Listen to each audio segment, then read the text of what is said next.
So there are certain components of it that differ with other states, such as marijuana, such as forms of methamphetamine, meaning the amount of methamphetamine a person has, among other things. So what had happened was, in short, people in this area, they unfortunately have people that utilize drugs have been able to calculate what is a crime level of having the drug versus a violation level. Okay, so the purpose of law in general, like Ibn Khaldun and Imam Shatibi and others, they said, is to try to build in the mind a concept of things that are good and things that are bad. So throughout history, there was a discussion in political science about how can we develop in the mind the concept of a society, and what is it that we want to instill in that society, a perspective, a thought, an opinion about a subject. And one of those arguments and the purpose of law that falls behind those arguments is the concept of boundaries. So when there is a boundary that shows permissibility in society, or shows a level of not really enforcing it to a higher degree, the effects of it on the mind and the opinion of it in the culture, it changes. So the reason why people don't like to do certain things, if it's not for God consciousness, it's going to be for law. And the idea is that hopefully law, it helps teach a society and help raise a society to that which is good and to avoid that which is bad. So drugs is a major issue at this time. And the Prophet Muhammad ﷺ, he said that وَإِذَا شُرِبَ الْخَمْرُ, that one of the statements of Prophet ﷺ is that things that intoxicate the mind, intoxicate the person, become widespread. وَيُشْرَبُ الْخَمْرُ, as one of the subjects in eschatology. Eschatology is the study of end-of-time theory, that it becomes widespread and it's readily available. And I have personally had multiple experiences when dealing with drugs. And the definition I'll utilize as drugs at this time will consist of methamphetamine and fentanyl and these things, cocaine. Now, I'm going to actually throw it into the subject of marijuana.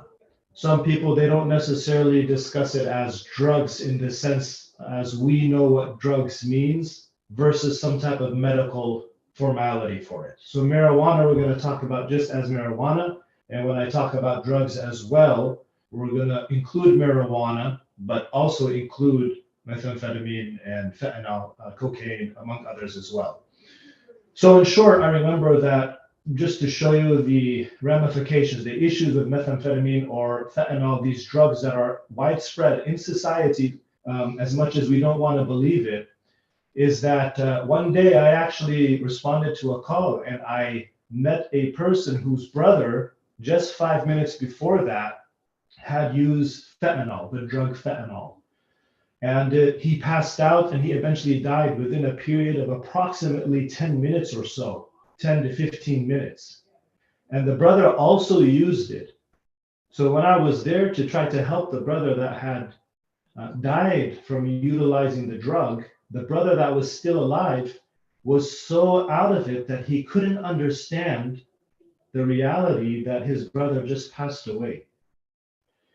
So that's why when, for example, Imam Shatibi in his Muwafaqat and others, when they talk about ad-Durrat al-Khams, the five higher objectives Islam or religion is trying to preserve, they said hiful aql, the preservation of the brain, the preservation of the intellect. And when we talk about religions, one of the main objectives of religion trying to preserve the mind, we're talking about things that mess up the mind and alter the mind. And if the mind is altered, unfortunately, the body, at many, it's going to follow. It's going to follow those issues. So speaking of that situation, the brother passed away, and then the other brother who was there really was okay. He still was unable to grasp the reality that his brother, who he lives with and spends time with, passed away due to the use of fentanyl, right? Due to the use of drugs. I had another situation where I responded to a Muslim family's house. And at this Muslim family's house, unfortunately, there was a boy who had passed out. and was unconscious for a extended time period, where we had to transfer him to the emergency room because of the usage of alcohol, mixing it with types of cough medicine, and mixing it with type of Tylenol. So things that are accessible, they are accessible. So I use these two examples to talk about two things. Number one, drugs that are illegal and not as accessible, but have become more accessible, more widespread. And number two, things that are accessible, that the next generation can grab and control. And if they mix it correctly, unfortunately, can really damage themselves. And I've seen it quite a bit, unfortunately, where people pass out or they die, unfortunately, or they're transferred to the emergency room in order to have these drugs sucked out of the children, the next generation. So as parents, I just talked about this introduction. We need to pay attention to three things, okay? Number one, the reality that drugs that are illegal can be accessed by the next generation with the right connections. It can be through the internet, for example. It could be through somebody they know. And unfortunately, there's a group of people that are importing the drugs or even manufacturing it on their own. And I actually had a situation where there was a young girl who had her cell phone, and a person got her number, and he sent her a text message and asked her if she wanted to make money in the middle school. And they asked, how so? And he said, by selling these items that I can provide to you. And he says, you're going to make thousands of dollars by doing so. So that was a gateway. And she didn't know who it was. And I utilized that telephone to communicate with the guy. And in short, alhamdulillah, we were, with the help of the parents, we were able to prevent the guy from connecting with her. Okay. Number two, items that are accessible in shops, right? They're accessible in shops or even in your home, household items. Cough medicine, types of cough medicine, mixing it with forms of Tylenol and medications that are there in your cupboard to a certain degree. And God forbid, if you have alcohol at your home as well, the usage of that. These combinations that are available can cause a major problem to the effects on the body. And people, they use it like they use drugs, unfortunately, for the high, for the objective of feeling happier. That's what they think. They end up passed out. They end up doing something very bad. They end up losing their mind. They end up damaging their body, among other things. So this is something that could happen within your own home. And as I have said, I have seen it happen within a Muslim family's home before. And it wasn't alcohol. They utilized Tylenol and ibuprofen, and they used quite a bit of cough medicine. And the boy was passed out, knocked out on the ground. And they couldn't revitalize him. And we ended up using a type of drug where you insert it into the nose to inject formula that hopefully revitalizes the person. Okay. And we had to use two of them. And we were able to get a heartbeat going again, and we transferred him to the emergency room. And I still remember when I was leaving, the mother said to me as I was leaving, she says, Assalamu alaikum. She said that to me. And I said, Wa alaikum assalam wa rahmatullahi wa barakatuh. So it was a very interesting moment. Number three is, within this introduction, the religion's objective, an honest religion, like Imam Shatibi, he said in Wathaqat and others, is to preserve five things. And one of them is hifdhul aql. The objective of an honest faith in religion is to preserve the mind. And a second one is hifdhul nasl. It's the protection of the next generation of humankind. So our children. An honest religion like Islam is five higher objectives. Two of them literally deal with the concepts of drugs and its effect on the next psyche, right? On the next generation particularly. Hifdhul aql, the preservation of the mind, the brain. And the second is the preservation of the next generation. So as we said, the Prophet Muhammad ﷺ, he said that that basically things that adulterate the mind. They confuse the mind, like alcohol becomes widespread. Yushribul khamr. It becomes widespread and it's utilized and it's readily accessible. من علامات الساعة. So the second thing we'd like to talk about here, as parents, what can we do to help protect our children from the dangers of drugs? Okay. There are a few things. Number one is, as a parent, what are drugs? We need to be able to understand what drugs are, what their effects are, and how it can be located and get. Okay. In high school, I went to public school in the United States. Okay. And I had on multiple occasions people come up to me and ask me if I wanted to use marijuana. Okay.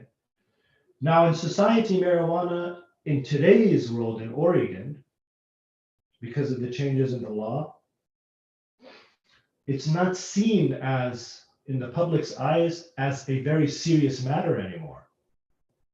In comparison to how it was in my time, where it was a crime. And they offered it to me to chew on. They've offered it in brownies to me in school, in high school. Okay. And what choice I made was based on the way I was taught and the things I learned in life. They were not beaten in me. It was something that I learned in life. So as parents, number one, we need to know what drugs are. We need to know what type of drugs are there. Okay. We need to know what type of formulas, things they put together that exist. And we also need to be aware of how people get these drugs, especially the next generation. And to start you off with how do kids get drugs, and as parents to be aware of that in the street, there are a few ways, and there are more than that. Number one is the internet. And we talked about last week how to protect our children from the internet.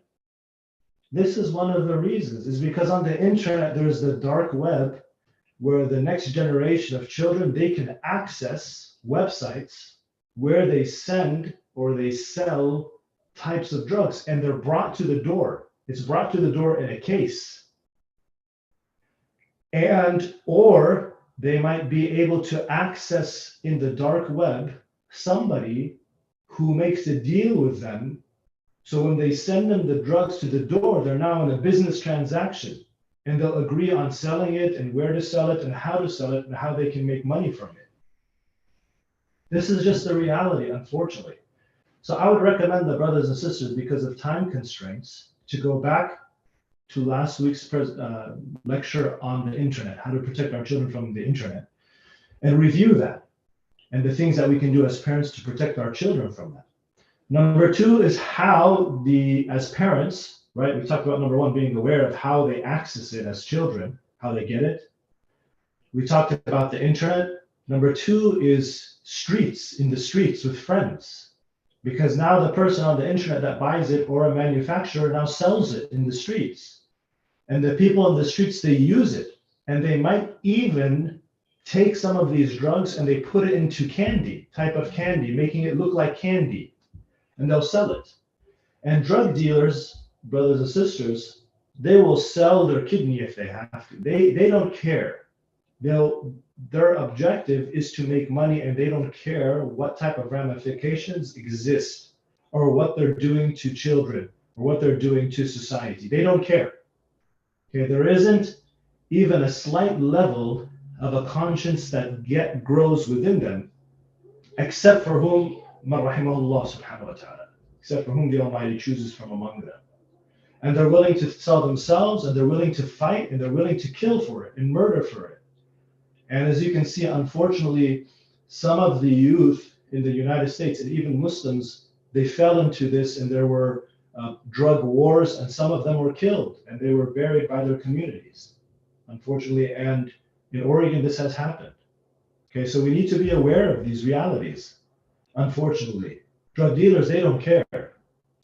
Okay, their objective is to make money. The Prophet ﷺ, he said, "Ta'isa abdul dinar wa abdul dirhams." Destroyed, right, is their conscience, the worshiper of money. A person who makes their life all about the cash, all about the dollar, all about the Benjamins. All right, if that's their objective in life, unfortunately, they have destroyed themselves and they destroy their conscience until they can do tawbah and get themselves out of it. Because now they're worshiping it. And if they worship it, and you guys know the power of religion, it's a nuclear type of power.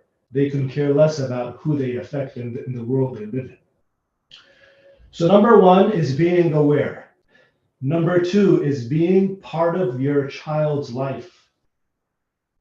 Right? There is a friendship formula, which is extremely important. If you want to be able to influence your child, there's a friendship formula that exists. And you as a parent, you want to be able to influence them in the positive. So friendship formula, where it is argued if you do these things, you'll have a friendship type of effect on the child. Some of those things is proximity. The more time you surround yourself around them, around this person, especially if it's positive, intimacy, right? Proximity. The more time you're around this person, and if you're intimate in your time around them, the more influence you're going to have on the person. Okay? And by nature, sometimes the teenagers, especially because their mind is growing in a very unique way, they start to want to try new things out, and they don't want to be always protected in a way by a parent that makes them feel young, right? And we're going to hear this. If you haven't heard it, you will hear it sooner or later. Like they might say, I'm not a kid anymore. I know these things. Okay. And by nature, these in the teenage years, they want to explore. They want to be able to explore. So as a parent, we need to recognize this. However, that also means that we need to mitigate, meaning we have to find the middle ground as parents in order to be good friends, but also in order to make a positive change in that person's life by you being around them. Okay, by you being around them. So the friendship theory, it talks about proximity, right? It talks about intimacy, how much time you're with them, and how positive is that time that you have with them, among other things. So it's called the friendship formula. You can look it up online and you can study it as well. Number three, how can we protect our children from drugs? Number three is an important one, because if you want to be able to guide your children, your children's most important, most effective example is you as a parent. You are the example they have. If you don't want them to drink alcohol, don't drink alcohol. Right? If you don't want them to drink alcohol, don't bring alcohol to the home. And almost every single major crime that I'm aware of has either drugs or alcohol involved. And it's a percentile in the blood of the person, unfortunately, that are doing the crime. So if you want your child to avoid drugs, you as a parent need to avoid it. If you want your child to stay away from alcohol, you as a parent need to avoid that. And if you're having trouble avoiding it, then don't do it for yourself, do it for your child. If you're having trouble staying away from things, you can't find the own personal control, which you'll find sooner or later, do it for your child. Because the studies about alcohol, and alcohol in comparison to methamphetamine is very different, but there are some overlapping aspects. Okay, I'm talking about seriousness. With those two, as a child, absolutely we need to stay away from the drugs, but the drink that's available, readily available around us, the way you handle it and interact with it, it's going to have a direct correlation to the child. Okay, and the studies that talk about how children, if they're exposed to drugs, alcohol, marijuana early on, there are many studies that talk about how it prevents their growth in the future. And not only prevents their growth in the future, I'm talking about intellectual growth and success, but also what it'll do is it will create a greater desire for that child to follow the footsteps. So if as a parent you expose them to these things, when they get older, it's easier statistically, they do the same thing. And then what will happen is it creates a chain. So the next generation and great grandchildren fall into that same cycle. We call it the cycle, the falling in cycle. Until until one of them stops that cycle and makes a difference. Okay. Moving on to our next point. How can we as parents protect our children from drugs? We need to educate our children about drugs. If they don't know something is wrong, how can they be aware of that thing that's wrong? So in order for us to teach it to our children, as parents, we need to learn it. We need to learn the details of it in order to protect our children from it. Fentanyl in Oregon, among other places, it's one of those drugs, unfortunately, that has affected people in the second hand and the third hand. Okay, it's just a person that has a fragrance of it on his hand, and maybe he shakes the hand of somebody else, and that other person has a major reaction to it by just wiping his face, and unfortunately, they affect themselves. So it is a serious matter. It's a very serious matter, and it's actually a governmental problem they're dealing with at this time and trying to handle it. So the importance for us as parents, in order to help our children, we need to educate them about the wrongs that are involved in drugs and the effects that it has on the person. Moving on to our next point. As a parent, what can I do or you do to protect your children from drugs? Okay. This is an important one, and I think that many of us are aware of it. We're talking about ethics. Islamically, the position of drugs, it's haram. We know that. Now, when I say drugs, I'm talking about street drugs, etc. When we talk about medical intervention, this is a different discussion. Because in medical intervention, there are exceptions to rules on many occasions. Okay, and in that field, in fiqh, it's approached differently when it's in need for it, among other details. But in a common place, we need to be able to know what's halal and haram, and we need to be able to teach that to our children. And alhamdulillah, the faith, when it talks about good and bad, I mean, it's very much inclined to nature. Okay, khamr, it's very much inclined to nature. You know? There is a portion of it that can be argued that it's positive to some degree in some people's minds, but the harm outweighs the good. Okay? So, alhamdulillah, the things in Islam, when it talks about these things, it's naturally related to the best situation for humankind. So it's trying to help humankind in this regard. And that's why the Almighty subhanahu wa ta'ala, he said, أَلَا يَعْلَمُ مَنْ خَلَقَ وَهُوَ اللَّطِيفُ الْخَبِيرُ. Doesn't the Almighty know what he created? So he knows what's good for them, and he knows what's bad for them. Number 7 is the way how we raise our children. So as parents, there are 2 ways of raising your children. There is an authoritative way, and then there is a way that's a little bit less than authoritative. You know, authoritative. There are some differences between the 2. So when we raise our children, it's important. Okay, discipline is important, but friendship is equally as important or more. So as parents, we're flying. Okay, there are 2 wings. There's mercy and kindness and forgiveness and friendship. And on the other wing, there's the concept of discipline. The concept of discipline. Statistically, when parents draw lines that this is unacceptable, and we're not talking about it, we're not talking about simple things. It's unacceptable to drink Capri Sun. No, we're talking about serious things. If lines are drawn early on, this helps maintain and protect the child.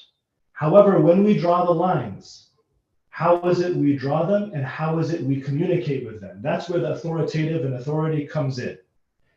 If you're a parent that just draw lines and you have no explanation whatsoever, and then you punish very harshly, that's going to have negative effects on the child in the long run. It could have negative effects on the child in the long run. It could have. But if you draw the lines and you still show yourself as a parent, you're a friend who loves and cares, yet you are an authority, you're still raising them until they make their own decisions as adults, that you're able to say, okay, we don't do this, and you're able to explain to them why, and they're able to talk to you about it. That's the most effective way of raising children.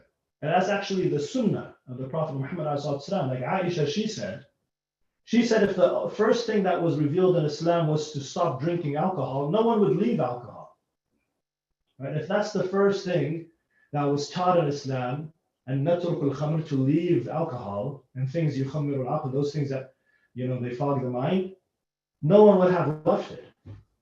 But the first thing the Prophet Muhammad he taught was concept of God, al-aql, the ability to communicate things for reason.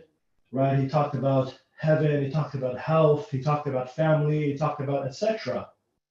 Once that iman, علمنا الإيمان قبل أن نتعلم القرآن, once the companions, they learned the concept of faith and its reflections, and then they went on to study the Quran, etc. Into that format, right? Step by step, they were able to understand and comprehend things.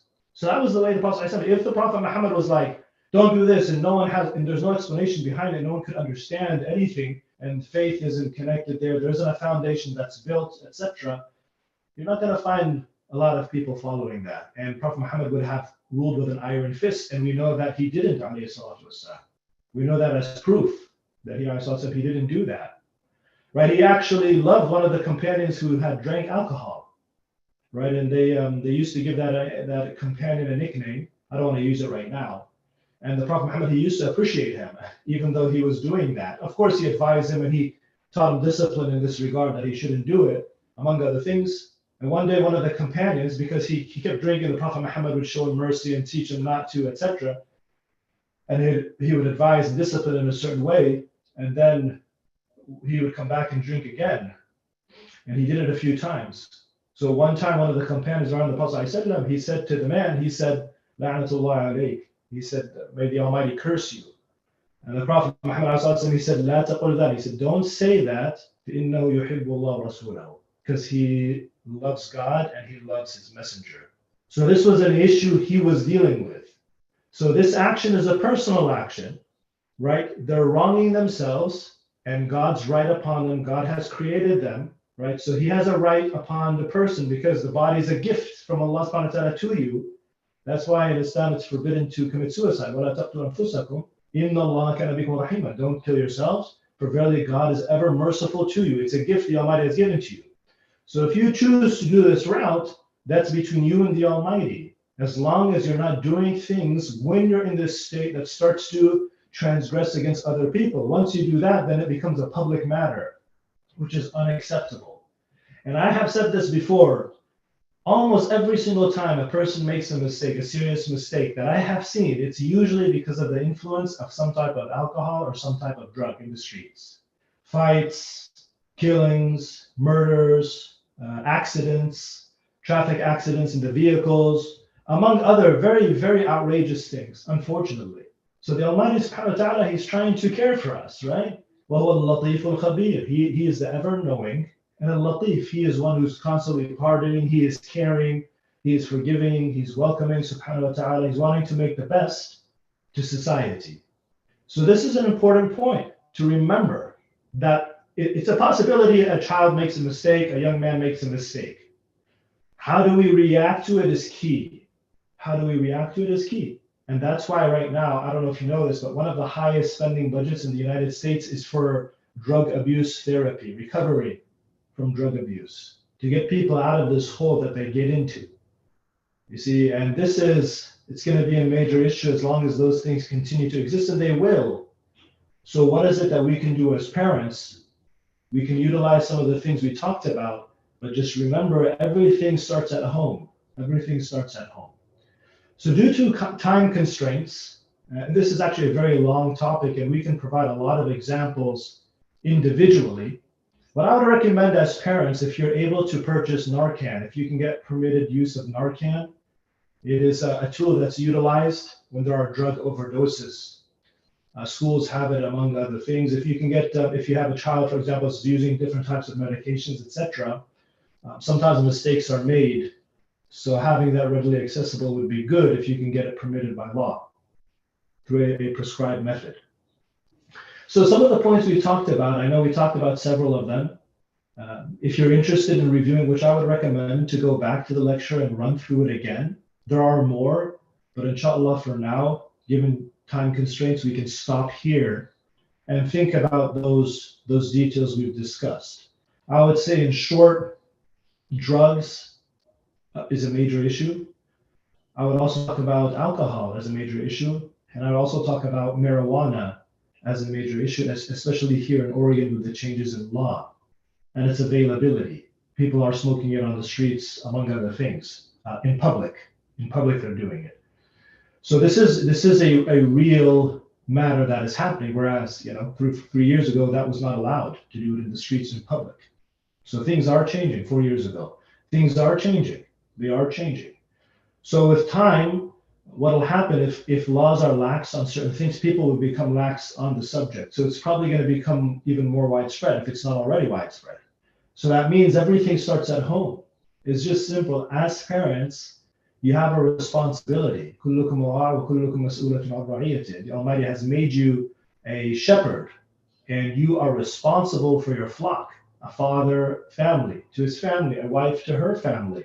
Everyone is responsible to some degree. And you have this responsibility to try to preserve things in your personal life, but especially those things that are most valuable. And as I have mentioned earlier, the 5 al-dururat al-khams is the preservation. Most valuable things are, for example, the preservation of the intellect, the human mind, and the preservation of the the next generation of children.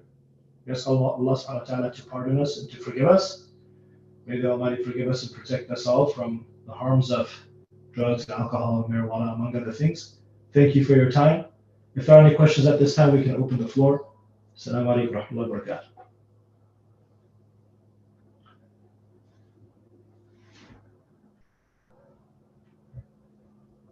So, thank you, Sheikh Yusuf. This was really insightful and helpful, I think, to many. I had a question, Sheikh Yusuf, if no one else has one. And also, if you are at home, please feel free to, you can unmute yourself and ask, or you can put a question in the chat and we can get to it. Sheikh Yusuf, I had a question that people ask me, and they have children. The children might be teens, and they have an inkling, they have suspicions and other things that either the child might be indulging in something or that they are around people who are, but they don't know how to open that discussion with their children. And for many people, they've mentioned that they, almost hope and pray that it goes away without having them directly discuss it. And one of the points that you brought up is that if you don't, then nothing is going to be done. So, Sheikh Yusuf, what is your advice for parents who might have children who are 14, 15, 16? They have some kind of idea and they don't know how to open that discussion. I think that's a phenomenal question. I think it's a question that is very unique to every family. How to respond to that really depends on every single family. So when we do Amr bil Ma'ruf and Nahy anil Munkar, which is calling to good and forbidding evil, we know that there are different forms. Okay, there is speech, only verbiage, words, and there is the second one is the usage of the hands, and the third one is the changes of the heart, right? The situation of the heart. So you as a parent, you do have a responsibility. You do have a responsibility. And this responsibility is the obligation that you need to help protect your children. It's just the reality. Okay, you need to help. And the greatest form of helping is education and practice yourself. So if you don't want them to do something, don't do it yourself.